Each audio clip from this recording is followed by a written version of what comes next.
Hey everybody, thanks for joining me for another video today. My name is James Morrell. I'm a first grade teacher who's passionate about technology and helping teachers use technology to save time and create more engaging lessons. Today, I'm going to be reviewing a website that I use every single day in my classroom and I cannot teach without it. It is called SafeShare.tv. SafeShare is a website that allows you to create a safe viewing environment for students to watch a video of your choosing. This is if you want to show your students a video from places like YouTube, but you don't want them getting distracted by all the other videos on YouTube or ending up watching something that they shouldn't watch.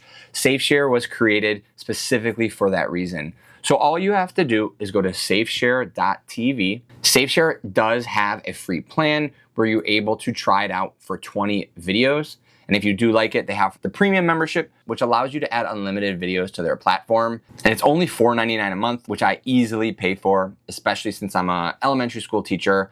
But the way it works is you'll go to SafeShare.tv and you will need to select a video that you would like to share with your students. So for my example today, I went to YouTube and I typed in CVCE words. That's something that we cover in first grade. I sometimes allow my students to watch these video lessons or fun videos or songs independently at a learning station, and I'll use SafeShare to do so. Let's say I want my students to watch this 5-minute CVCE video. So I'm gonna hit share on YouTube and get the YouTube link. And I'm gonna go back to SafeShare.tv and hit add safe view, and it will automatically defer to YouTube. You'll leave it checked and you'll paste that video link in the search bar. It has added my video to SafeShare, and I have a couple options to edit it if I would like.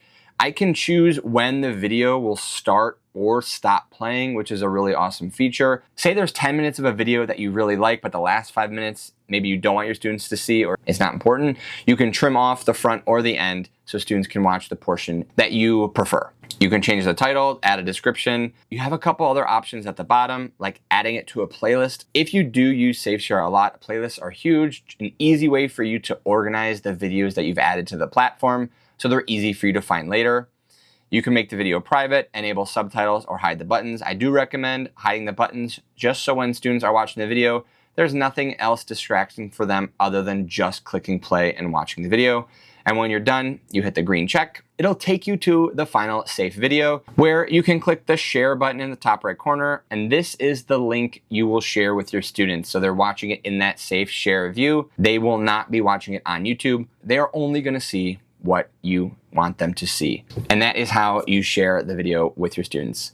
If you have any questions about using SafeShare, please leave a comment below. Or if you do use SafeShare and you have creative ways that you do use it, please leave a comment in below. I'm always interested to see how other teachers are using it as well. If you liked the video, if you felt like you learned something new, please hit that like button and subscribe. I am so close to 200 subscribers and I appreciate all the help. But thank you, and I'll see you guys in the next one.